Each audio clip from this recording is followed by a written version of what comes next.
It was a warm and clear summer season on Sodor. The annual airshow was on its way to the island, and the engines were working hard to put forth the arrangements. Thomas was working extra hard. He loved the airshow. He also enjoyed rushing about delivering spectators and supplies to the airfield.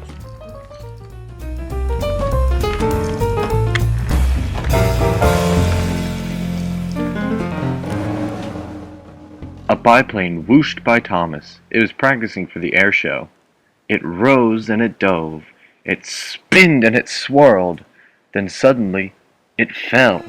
Down, down. "Oh no!" exclaimed Thomas. chuckled his driver.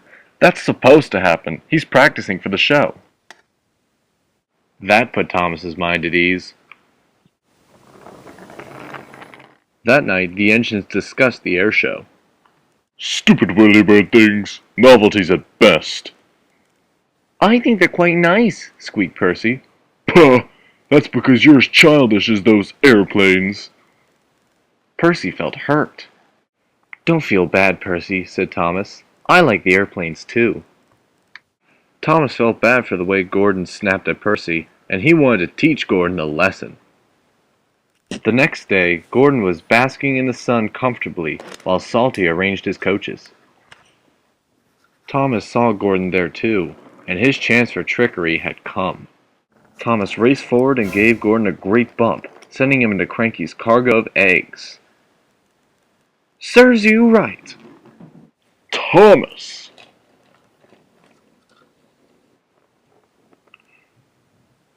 "You biffed me on purpose, sir." "He did. I saw the whole thing." "Is this true, Thomas?" "Yes, sir," Thomas gulped. "Thomas, you have caused confusion and delay with your foolishness. You will stay in the sheds until I can figure out what to do with you." "Does this mean no air show?" "Certainly not." Thomas puffed sadly out of the docks. "Cheer up," said his driver. "We can still watch the air show from Tidmouth Sheds." That made Thomas feel better, but all the same, he wished he could have been at the airfield to see the show. Thomas steamed to his berth at Tidmouth Sheds. James was there. "Why aren't you at the show?" "Sir Tom Hatt sent me to the sheds for being cheeky. I biffed Gordon into crates of eggs." How I would have loved to see that. "Why aren't you at the show, James?" "Well, the firelighter today noticed a grinding sound coming from my boiler, so they decided to keep me here for a while and find out what's wrong with me later." Meanwhile, the air show was in full swing. After all the airplanes were finished zooming and zigzagging about, the last one was going to end the performance with some final tricks. It zoomed up and then stalled and fell down, down, down, and crashed. Thomas and James never saw the crash. A workman ran up. "There's been an accident at the airfield." "Probably was Tiger Moth." "It's not Tiger Moth, and the pilot is hurt bad. Thomas, you must go there right away." "But isn't there an ambulance at the airfield?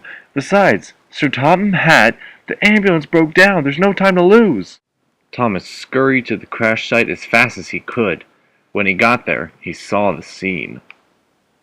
The ambulance was spewing black, dark smoke, and the pilot was being tended to on the ground. A paramedic came to see Thomas. "The pilot's got a shattered knee. We must hurry." The injured pilot was brought into Thomas's cab, followed soon by the paramedics.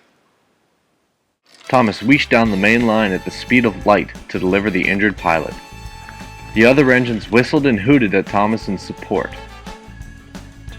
Pretty soon, Thomas arrived at the hospital. The injured pilot said goodbye and thank you, and the paramedics delivered him quickly inside to operate.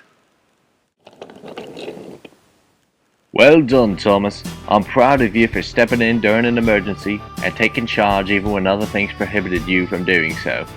I think that despite everything, you deserve a new coat of paint." "Hear, hear!" "Oh, thank you, sir."